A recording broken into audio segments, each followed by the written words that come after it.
नमस्कार, सी न्यूज भारत में आप सभी का स्वागत है और इस वक्त मैं आपके साथ रचा सिंह। खबर बदायूं से है, जहां बोर्ड परीक्षाओं को लेकर बिलसी नगर के फ्यूचर लीडर्स स्कूल के डायरेक्टर बीपी सिंह से खास बातचीत हुई। इस दौरान उन्होंने कहा कि बोर्ड परीक्षाओं को लेकर छात्र छात्राएं अच्छे तरीके से तैयारी करें और एग्जाम हॉल में जाकर इत्मीनान से अपना पेपर हल करें।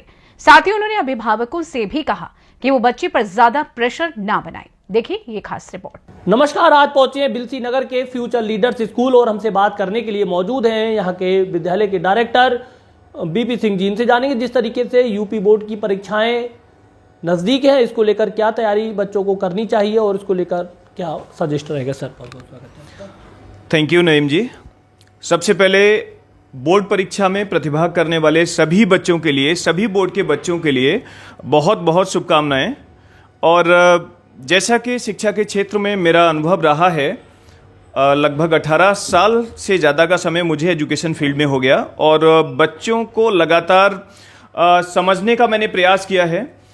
तो मैं चाहता हूं, सबसे पहले बच्चों से पहले मैं माता पिता से मैं रिक्वेस्ट करना चाहूँगा, उनसे एक अपील है मेरी कि बच्चों को बोर्ड परीक्षा का नाम लेकर उनको डराया ना जाए। सबसे पहले मुझे ये लगता है कि, और टीचर्स से भी मेरा कहना रहता है कि टीचर्स भी क्लास में या फिर बच्चों के मानसिक स्तर पर, पेरेंट्स मानसिक स्तर पर बोर्ड एग्जाम का फोबिया ना बनाएं।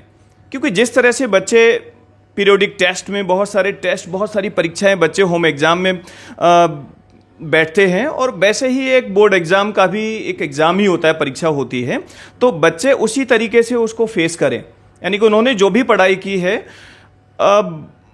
उस पढ़ाई के आधार पर आत्मविश्वास के साथ वो परीक्षा भवन में जाएं और वो अच्छे मार्क्स ही सिक्योर करेंगे। चाहे बच्चे वो यूपी बोर्ड के हों या सीबीएसई बोर्ड के हों, बोर्ड भी आज बच्चों का मानसिक स्तर ध्यान में रखते हुए ही कॉपी चेक की जाती हैं। तो पेरेंट्स से मेरी रिक्वेस्ट है कि वो उनका मनोबल बढ़ाएं, पढ़ने के लिए उनको प्रोत्साहित करें, उनका सुबह उठने का, शाम को समय से सोने का उनका शेड्यूल बनाने में उनकी मदद करें, उनका उत्साहवर्धन करें। और मैं दावे के साथ कह सकता हूं कि हमारे बच्चे अच्छे नंबर ही लेकर आएंगे। प्लीज़ आप उनको डराएं नहीं, उनको बोर्ड एग्जाम का नाम लेकर उनको उनके अंदर फोबिया ना बने, ऐसा मुझे लगता है। तो बच्चे अच्छे नंबर्स लेकर आएंगे।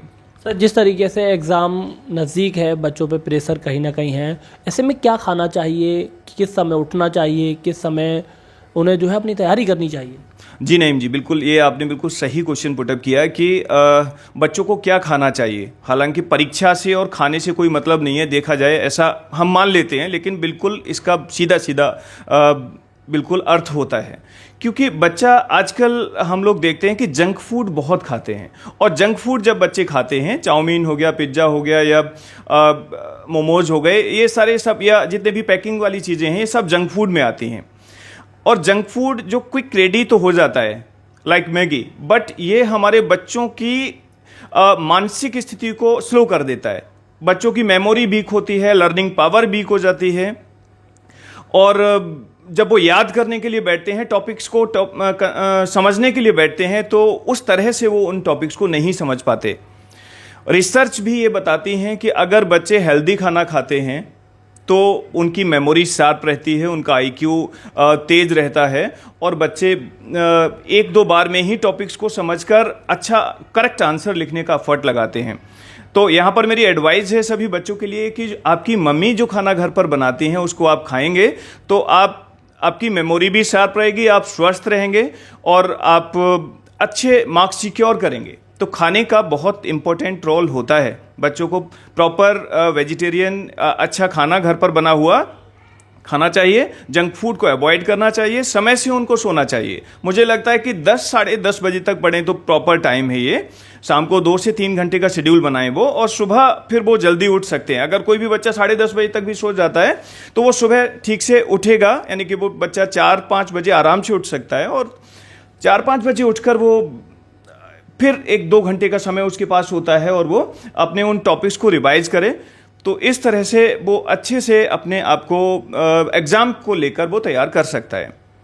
सर, एक सवाल और है मेरा, जैसे कि आपके पास लंबा अनुभव है, पहली बार बोर्ड परीक्षा में जो छात्र छात्राएं बैठते हैं, कहीं ना कहीं एग्ज़ाम हॉल में जाकर उनके लिए अजीब सा डिप्रेशन आ जाता है। कई लोगों से बात होती है कि एग्ज़ाम में दिमाग नहीं चला, इसको लेकर क्या कहेंगे सर? जी बिल्कुल, ये क्वेश्चन भी बहुत अच्छा है आपका कि फर्स्ट टाइम ये फोबिया जो होता है वो ज़्यादा बड़ा होता है। फर्स्ट टाइम जो बच्चे जाते हैं, जैसे एक बार बच्चे 10th में बोर्ड एग्जाम का दिया तो वो 12th में इतना डर उनको नहीं रहता, लेकिन जो बच्चे फर्स्ट टाइम 10th क्लास के एग्जाम देने के लिए जा रहे होते हैं तो उनको डर ज़्यादा होता है, क्योंकि कई बार वो सुन चुके होते हैं कि बोर्ड एग्जाम में क्या होगा, बोर्ड एग्जाम में कैसे मार्क्स आएंगे आपके। तो उन बच्चों के लिए ये एडवाइस है मुझे, मैं जो कहना चाहूँगा कि एक तो जैसे आपने पीछे एग्जाम दिए ऐसे ही बोर्ड एग्जाम होगा, उसमें बिल्कुल डरने की ज़रूरत नहीं है। आप अपना जो भी तैयारी आपने की है उसको शेड्यूल बनाएं और प्रॉपर वे में सारे सब्जेक्ट को अच्छे से आप अपने पढ़ें, और जो टॉपिक्स आपके टफ लगते हैं उनको थोड़ा सा समय ज़्यादा दें, और अपने टीचर से आप उनको प्रैक्टिस करें, और एक मॉक टेस्ट आप मॉक में भी अपेयर हों, और साथ में आप ऐसे बहुत सारे आजकल अनसॉल्व पेपर आते हैं, उनको जब आप करके देखते हैं, सॉल्व करेंगे, तो आपका टाइम मैनेजमेंट होगा और आपको ये आइडिया हो जाएगा कि कितने क्वेश्चंस आप उसमें सॉल्व कर पा रहे हैं, और जो नहीं हो पाते हैं उनको आप सॉल्व करेंगे। और एग्ज़ाम रूम में जब आप जाएं तो बस ये है कि सारी चीज़ों को ध्यान में रखें कि किस तरह से आपका पूरा जितना भी राइटिंग मटेरियल है वो आपके पास होना चाहिए, एंड आपका एडमिट कार्ड प्रॉपर वे में आपके साथ होना चाहिए, कोई अपना पॉकेट्स वगैरह ठीक से चेक करें।